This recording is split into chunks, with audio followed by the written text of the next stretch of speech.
আজ পহেলা মে নোয়াখালী জেলার সেনবাগ উপজেলার পৌর শহরে দৈনিক আমার দেশ পত্রিকার সম্পাদক ও প্রকাশক ডক্টর মাহমুদুর রহমান সহ সাংবাদিকদের বিরুদ্ধে ষড়যন্ত্রমূলক মিথ্যা মামলার প্রতিবাদে সেনবাগ আমার দেশ পাঠক মেলার উদ্যোগে সেনবাগ প্রেস ক্লাবের সামনে সেনবাগ উপজেলা প্রতিনিধি ও সেনবাগ প্রেস ক্লাবের সভাপতি মোহাম্মদ সাখাওয়াত হোসেনের সভাপতিত্বে মানববন্ধন অনুষ্ঠিত হয়। এতে প্রধান অতিথি হিসেবে বক্তব্য রাখেন নোয়াখালী জেলা বিএনপির যুগ্ম সাধারণ সম্পাদক জনাব আব্দুল্লাহ আল মামুন।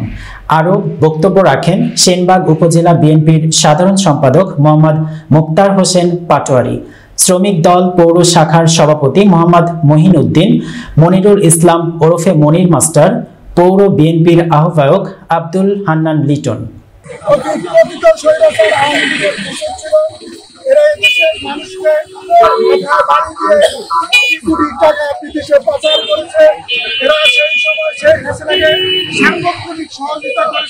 শুধু তাই নয়, যারা নির্ভীক সংবাদ কর্মী, তারা বাংলাদেশের সত্য উদ্ঘাটনের জন্য এই সকল ব্যাপার এবং মিডিয়াতে কাজ করে তাদের বিরুদ্ধে তারা সেদিন যুদ্ধ ঘোষণা করেছিল। আজকে সেই নির্ভীক সাংবাদিক যারা মাহমুদুর রহমানকে আপনারা জানেন, আওয়ামী বছররা আওয়ামী লীগ সরকার বিভিন্ন সময় মামলা হামলা দিয়ে নির্যাতন করেছে। আজকে সেই নির্ভীক সাংবাদিক মাহমুদুর রহমান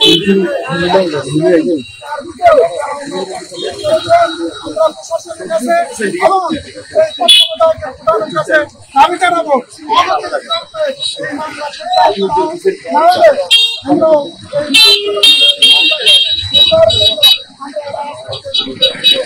এই মামলা